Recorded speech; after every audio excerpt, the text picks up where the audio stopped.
Imagine a country, blessed with some of the world's most fertile land, rich in natural resources, and once ranked among the wealthiest nations on earth. Now, imagine that same country has failed to pay its debts not once, not twice, but 9 separate times since its independence. 9 sovereign defaults. That is the shocking, almost unbelievable economic reality of Argentina. This isn't just a story of bad luck or a few isolated mistakes. It is a chronicle of systemic failure, a repeating loop of boom and bust that has trapped generations. Every time a new government promises stability, the cycle resets, and the nation hurtles toward the next inevitable collapse. But what if the true pattern isn't just the default itself, but a deeper, almost invisible flaw in the nation's economic DNA? A flaw that every economist, every politician, and every investor seems to miss until it's too late. We are going to dissect Argentina's 9 defaults, from the very first in 1827 to the most recent in 2020, to uncover the single devastating pattern that nobody sees. This pattern is the key to understanding why Argentina, a nation of immense potential, remains a global economic cautionary tale. To understand the present, we must look back to the beginning.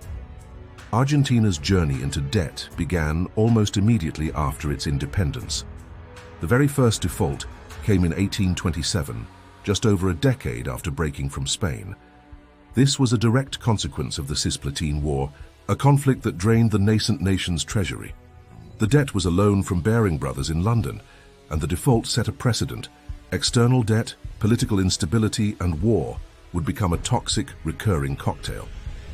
The second default arrived in 1890, triggered by the Baring crisis, a global financial panic.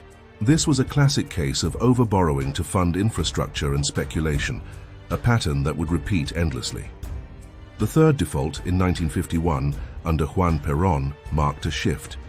It was less about external market forces and more about a deliberate, inward-looking economic policy. Perón's focus on nationalization and import substitution, while popular domestically, isolated Argentina from global finance and led to a technical default on some obligations. These early episodes established the core tension, the struggle between integrating with the global economy and pursuing an independent, often protectionist path. Before we dive deeper into the modern, more complex defaults, if you find this analysis valuable, please take a moment to like this video, leave a comment with your thoughts on Argentina's economic future, and subscribe to the Mac Invest channel. Your support helps us bring these deep-dive economic investigations to a wider audience. The mid-20th century saw the pattern solidify. The fourth default in 1956 and the fifth in 1982 are textbook examples of the unseen pattern at work. The failure of import substitution industrialization, or ISI, combined with chronic fiscal indiscipline. ISI was the idea that Argentina should produce everything it needed domestically, protecting local industries with high tariffs.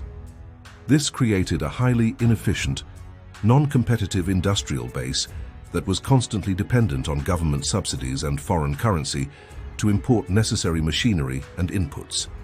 The result was a structural trade deficit and an economy that could only grow in short, unsustainable bursts. When global interest rates rose in the late 1970s, the massive external debt accumulated during the military junta era became unpayable, leading to the 1982 default, part of the Latin American lost decade debt crisis. This default was a direct consequence of decades of printing money to cover budget deficits and borrowing to prop up an uncompetitive economic model. The pattern is clear. A refusal to live within its means, masked by short-term borrowing, inevitably leads to a crash when the global financial tide turns. The sixth default in 2001 was arguably the most traumatic in Argentina's history. It was the largest sovereign default in history at the time, totaling over 93 billion. This crisis was a spectacular failure of a different economic experiment, the convertibility plan, which pegged the Argentine peso to the US dollar at a 1-1 rate. For a decade, this plan brought inflation under control and created a semblance of stability. However, the fixed exchange rate made Argentine exports increasingly expensive and imports cheap, decimating local industry and creating a massive trade imbalance. The government, unable to devalue the currency to regain competitiveness, resorted to massive borrowing to maintain the peg. When the capital markets finally lost confidence, the system imploded. The government imposed the corralito, freezing bank accounts and sparking massive social unrest, culminating in the default and the end of the convertibility plan. The unseen pattern here is the desperate search for a quick fix, a magical economic solution that ultimately fails because it ignores the fundamental need for fiscal responsibility and structural reform. The default was not just a financial event, it was a complete societal breakdown. The aftermath of the 2001 default led to a complex and protracted restructuring process. The government offered creditors a massive haircut, and most accepted. However, a small group of hedge funds, famously dubbed vulture funds, refused the deal and sued Argentina in US courts. This legal battle led to the seventh default in 2014, a highly unusual and technical one. A US judge ruled that Argentina could not pay the creditors who had accepted the restructuring deal, unless it also paid the holdout funds in full. Since the government refused to pay the holdouts, it was blocked from making payments to the majority of its creditors, triggering a technical default. This episode highlights a new dimension of the unseen pattern, the politicization of debt and the inability to fully close the chapter on past failures. The government's decision, while framed as a defense of national sovereignty, further alienated Argentina from international capital markets, making future borrowing more expensive and difficult. The pattern is the inability to find a sustainable, long-term solution to the debt problem, instead opting for confrontational, short-term political victories.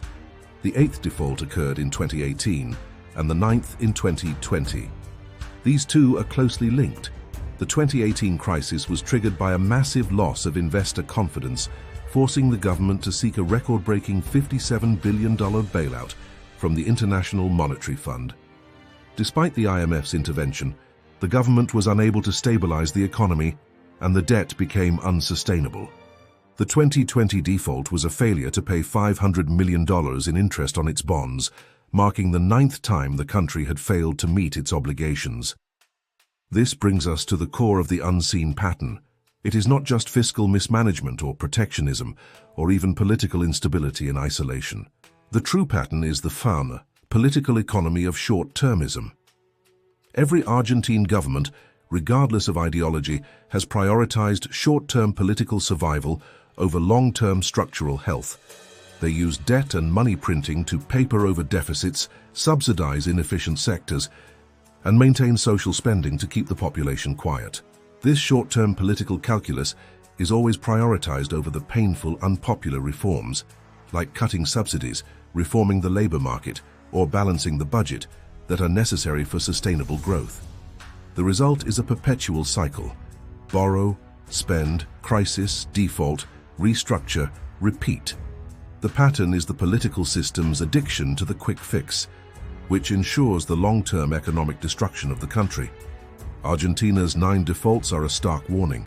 They are not random events, but the predictable outcome of a deeply ingrained political and economic culture. The nation has the resources, the talent, and the potential to be a global powerhouse. Yet, it remains shackled by its own history and the unseen pattern of short-term political expediency.